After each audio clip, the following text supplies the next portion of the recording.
Well, it's about time. I'm going shed hunting. It's been almost 3 weeks, and I'm sneaking away today and maybe even tomorrow. Try and find some sheds. I apologize that I haven't had anything out in the last couple weeks, and I have an update on the contest and the knives.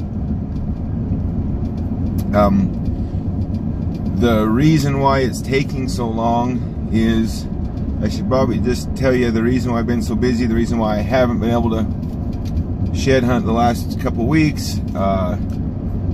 We're finishing a big project down here, healthcare center that has to be done by the end of this month, and it was crunch, and we had to work Fridays, and that took a lot of time. Saturdays, what did I have 2 Saturdays ago? Something important. Oh, the horse clinic. Had the horse clinic, and then on this last Saturday we had a family reunion from my wife's side of the family. From Friday, Saturday, Sunday, Monday, even Tuesday there were people there. So I couldn't go out that weekend. And then I've been getting up.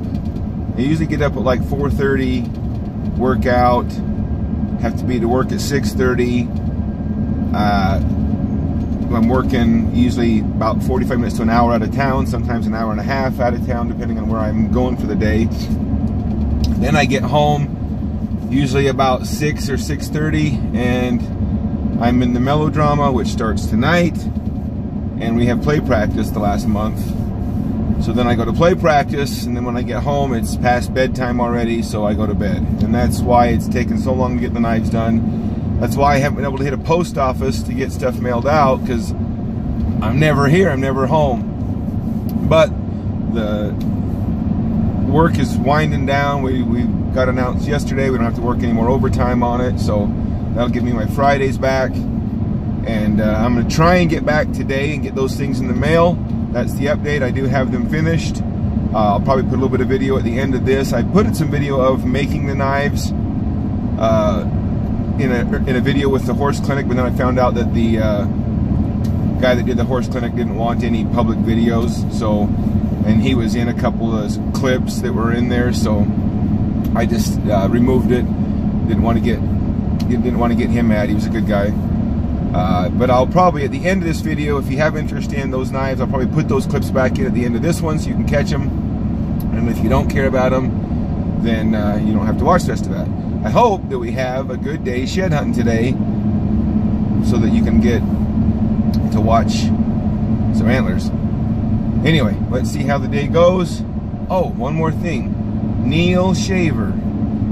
I'm positive that you contacted me about winning the antler and gave me your address. But I have looked and looked and looked, and I can't find it. I can't find it on my William Arthur's Knives Facebook page. I can't find it on Instagram. I can't find it on the comments on the YouTube channel. I'm almost positive that I remember a message coming in where you said, you know, talked about signing it, and that you gave me your address. I can't find it. I don't know where it went. It's ready to be mailed out. I need you to get back with me, William Arthur's Knives, or message me on this video or whatever. Get a hold of me so I can get that sent out to you.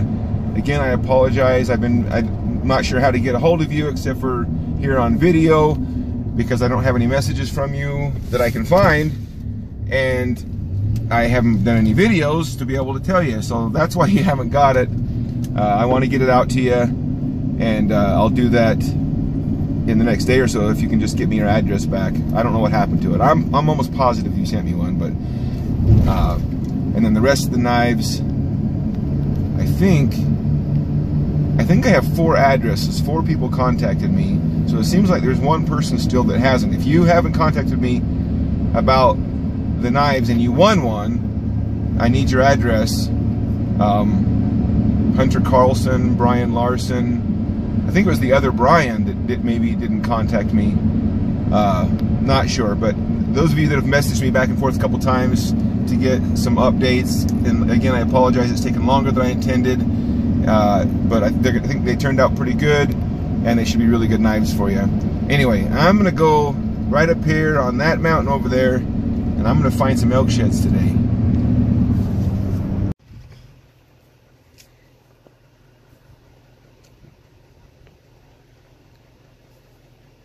One, two, three.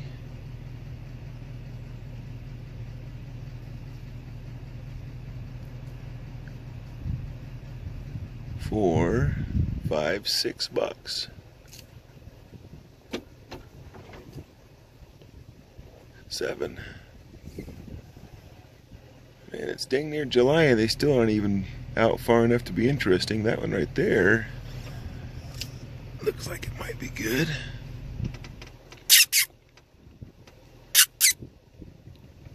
Just out to his ears. Oh, there's another one back there behind. 8, 9.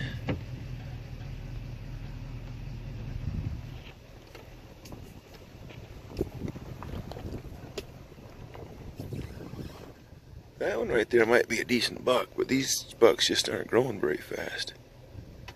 He ain't even branched yet and he's out past his ears. I don't know if they dropped late or what, but here we are dang near into July and bucks still ain't even got enough on them to know what they're going to be.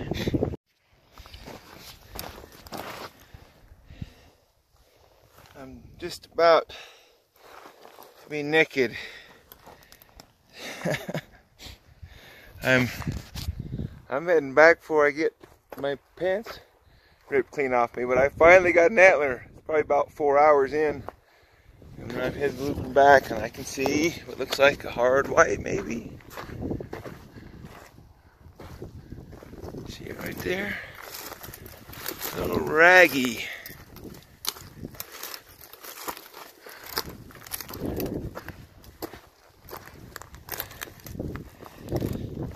A little bit chalky. Well, there's the start, and I didn't get skunked. Keep looking on the way back. I don't know about you, but when I start seeing stuff like this, these old lightning strike burns,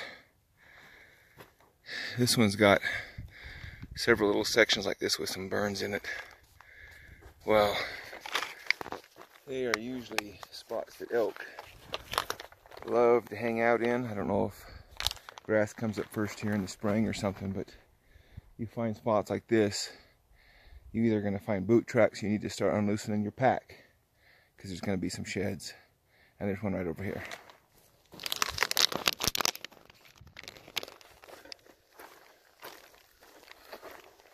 What do we got?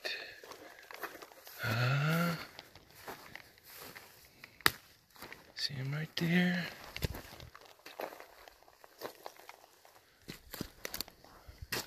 Looking around, seeing if I can see the other side. Kind of a weird bull. What's going on here with that first? Yeah, it drops down. Man, I think that's a brown. It is, it's this year. Look at the way that first drops off there. Oh. See if we can't find some more here in this burn. There's a couple little more pockets of it. Oh, hope we get into a pocket here. That's a cool little guy. I'm a little late for this one. And that was a good bull. Busted right on that mean beam. Oh, I'm about 80% back to the truck, but I'm trying to see if this is the same flat that I walked a few weeks back. If it's not, I want to walk it. And if it is, then I'll spend a little bit of time here. Well, if you want to see how well these pants held up, about a 15-mile hike, not so good. Pretty pathetic if you ask me.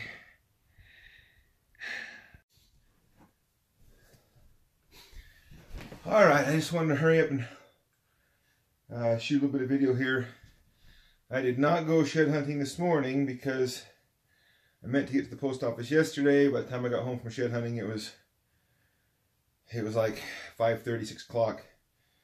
So today I want to make sure I didn't miss the mail, so I'm not going shed hunting. I got a bunch of stuff I got to get done today anyway. It's opening night at the play, even though last night was dress rehearsal and we had a bunch of people show up anyway. But anyway, the knives are done. Here's the first place winner's knife, W2 high carbon steel. These will go out. They are sharpened. I'm going to put a little light coat of oil on them. And hang on a sec. I don't want to cut that piece of paper. Anyway, they are sharp.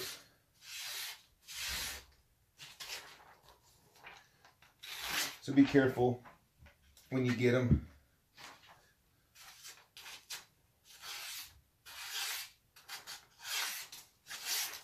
They will cut you. I'm going to put a little light coat on them before I send them out. You can wipe that off and just keep a light coat on them. I'll probably include a little bit of the footage of me finishing them up. But I will get those in the mail today. Like I said earlier, I still need an address before I can send the antler out. So Neil Shaver, you need to get a hold of me. All of these sheaths are drilled. The rivets are set so that you can use a tech lock. If you wanted to put this on a belt clip, you can. They're drilled so that you just would screw a tech lock to it. You can Google that if you want to buy one. I usually just throw mine in the pack, so that's why I like these Kydex sheaths, just to throw it in the pack and keep it in there. It's good retention. It's not gonna fall out on you.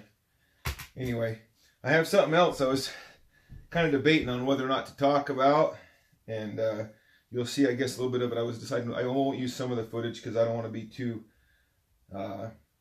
unkind, but so I put on that new set of camo yesterday. I wanted to go try it out. It's the summer camo that I got from SKRE, and I was hiking, left the truck. Within about 10 minutes I looked down and I had a hole in the knee of those pants, and I thought, well, that's weird. And so I started trying to kind of be careful, and literally I ended my hike yesterday because I was afraid I was going to be naked when I got back to the truck. This was a brand new pair of pants when I put it on yesterday, and I came back just utterly in tatters, in shreds. I mean, it's the same type of terrain I would be bow hunting in. I was trying to be careful, trying to pick my way through. It is got some scrub oak and even a little bit of manzanita, but it's the same stuff I hike in all the time. This is just, to me, I just wanted to let you guys know, don't waste your money on those pants. I mean, unless you just want something cool to like be out and glassing. If you're going through brush, sneaking, actually hunting for deer, you'll come home in rags. I mean, that was one hike, and they fell apart. So I just wanted to let you guys know. I was kind of torn between, hey, do I say something or not say something? But that's kind of one of the things I like to do is when I find something good, I want to let you know about it. When I find something that's probably not worth your money, those pants. Now the shirt, the SKRE shirt that I wore yesterday, went through the same stuff. It had no problems, no issues, not a snag, not a tear, nothing. I would buy that any day, and it's good looking camo. Those lightweight pants, garbage. They're perforated. Got millions of little holes in them to keep them cool, and those little perforations would allow little branches and sticks to snag, and then it just tears. I mean, I don't show you how easy this stuff is to tear. I mean, this right here is actually harder to tear than that. So there. That being said, I wouldn't buy those pants unless you understand that you don't walk through anything. Anyway, I'm going to get these finished up. I'm going to get them packaged. These are the 4 that I have addresses for. They will go out today. And then I got a bunch of stuff I got to get ready for the 4th of July for patio.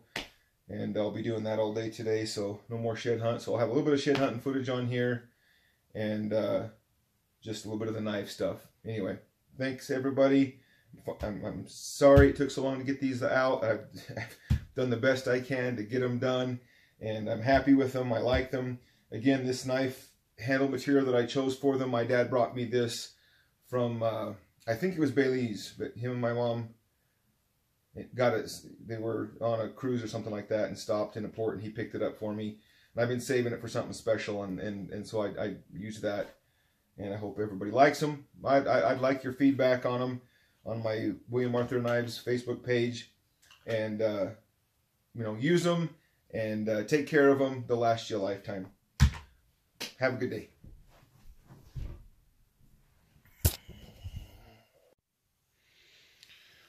They don't look like much, but they're getting close.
Alright, starting to get in with the rough grind on the handles. I still got to do the inside, but I got to run back to the horse clinic. But I should have the knives all done today. So I went ahead and did this piece of, I think it's a type of rosewood. I can't remember now if it's Bacardi or what it is, but my dad brought me this from like Belize or something like that. He brought me a piece of this, and I've been saving it for something. So I was trying to do elk antlers, but I just couldn't get any that were going to work for these knives. I didn't want to have them not look right. So anyway, getting close. I'll have the knives done today, and hopefully maybe get some time to do the sheaths and get them sent out. All right. And to change over to this to be able to get into the insides.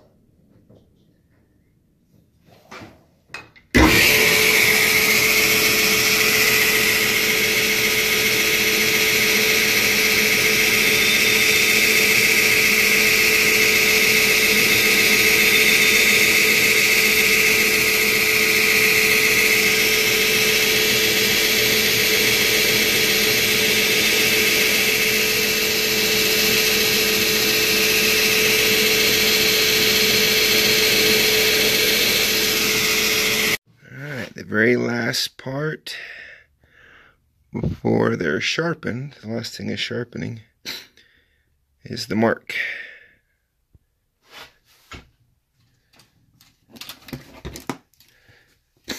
Hard to do one-handed. Hang on a sec.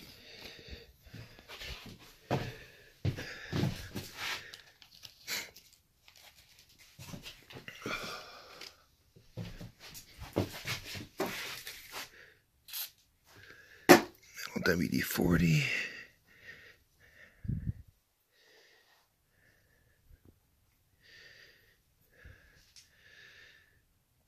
So they are all marked.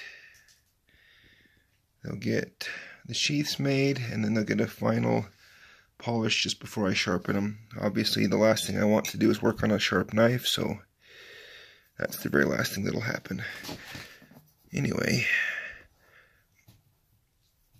that is them. Kind of funny how they're all cut from the same block of wood, but they all have different degrees of the pattern in them. 2 skinners, 2 hunters, Skinner, Hunter. I noticed that the winners had each sort of indicated, or a couple of them had indicated one that they had a preference for, so as much as I can, I'm going to try and make sure that they get the one that they wanted. Anyway, tell me what you guys think. If you guys have any desire, this will be the one and only plug I do. And part of the reason why I don't plug more often is because I simply don't want to be spending all my time making knives. I'd rather be shed hunting. And I don't make a ton of money on knives even when I make them, so just for an example, what I prefer to do is have somebody contact me and say, hey, I'm looking for a knife for X, Y, or Z use, and we talk back and forth, and I make something that's cool. I don't want to make, I typically like to make nicer knives. Knives like this right here would run in the 125 to 175 range, depending on handle material and the steel and a few other things, whether it was a Kydex sheath or leather sheath, stuff like that. Most of my knives are in the $200 range, $200, $225, because I usually like to make, nicer knives, and the materials are expensive. The time takes a lot of time, and it takes a lot of, it's just stuff like belts, sanding belts, and sandpapering, glue, and epoxy, and all that stuff. All that stuff adds up. So, anyway, that's why my knives aren't cheap, and that's okay. Not everybody can afford to pay that much for knives. It's not every people that do know the custom knife market. There are people that get on a 2 or 3 year waiting period to pay 10 grand for a knife from some makers, and obviously I'm not that in demand, but they are handcrafted. Each one of these, even though these started from the same pattern and these started from the same pattern, each one of them is individual and unique. And as long as I just get to do them when I want to, I actually enjoy making them. And I had fun building these guys for you guys. Tell me what you guys think of them. So, I'm going to include a little bit of footage at least of some of the stuff I've been doing in the last couple of weeks. Yes, this room's a mess. And if you guys don't want to watch the horse clinic and some of the stuff I've done, now's a good time to turn it off, because I'll do the knives at the beginning of this video, and after this my wife and I did a 2-part horse clinic. In the morning it was horsemanship, and in the evening was pushing cows. We've had horses clear back when I was a kid, and we've had horses for about 5 years now, that Lana and I bought, but I've never gone about trying to learn how you're supposed to do stuff, so it's always good to try and learn the correct way to do things, and so try to be better at taking care of and enjoying our horses. And it was a good time. We had fun. Anyway, if you haven't already, like and subscribe to the channel, and hopefully next week I'll be able to get out another shed hunting video.